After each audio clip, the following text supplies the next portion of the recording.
The containment policy towards China, the nuclear threat from North Korea, and Pyongyang's military cooperation with Moscow are the main topics of upcoming talks between U.S. President Joe Biden, Japanese Prime Minister Fumio Kishida, and South Korean President Yoon Suk-yeol. This is reported by the Japanese news agency Kyodo News. The leaders' meeting is likely to take place in Washington ahead of the NATO summit. The United States plans to enhance economic security cooperation with its East Asian allies through the building of resilient supply chains for critical goods such as semiconductors. They are also likely to discuss their response to Russia, which is deepening military ties with North Korea while it continues its war against Ukraine. From the publication in the Mainichi Shinbun.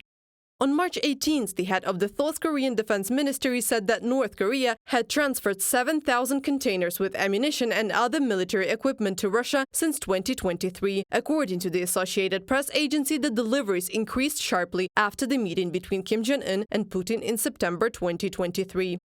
South Korean military believes the North, after initially relying on ships, has been increasingly using its rail networks to send arms supplies to Russia through their land border. In exchange for sending possibly several million artillery shells and other supplies, North Korea has received more than 9,000 Russian containers likely filled with aid. Russia could be providing North Korea with fuel, possibly in defiance of UN Security Council sanctions that tightly cap the country's imports of oil and petroleum products. Shin Won-sik, Minister of National Defense of South Korea, in a comment to Associated Press.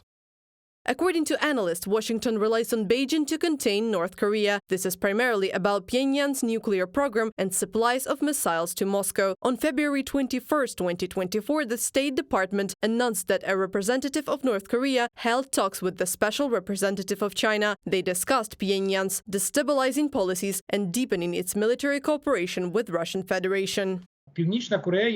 North Korea is a country that intensifies confrontation, not mitigates it. So I don't think there is any effective leverage. The People's Republic of China would probably influence North Korea. They have a specific fatigue with the war unleashed by Russia as a factor of global instability. It's hard for me to talk about any specific leverage, but China may be the key to stopping closer cooperation between North Korea and Russia after all. According to analysts, for China, North Korea is not a problem to be solved, but rather a card to be played in the competition with the United States for leadership and influence in the region. Experts suggest that in the foreseeable future, Beijing could finally replace Moscow as a dominant force on the Asian continent. Reported by Anastasia Tarnavska, Krystyna Dąbrowska, UATV News.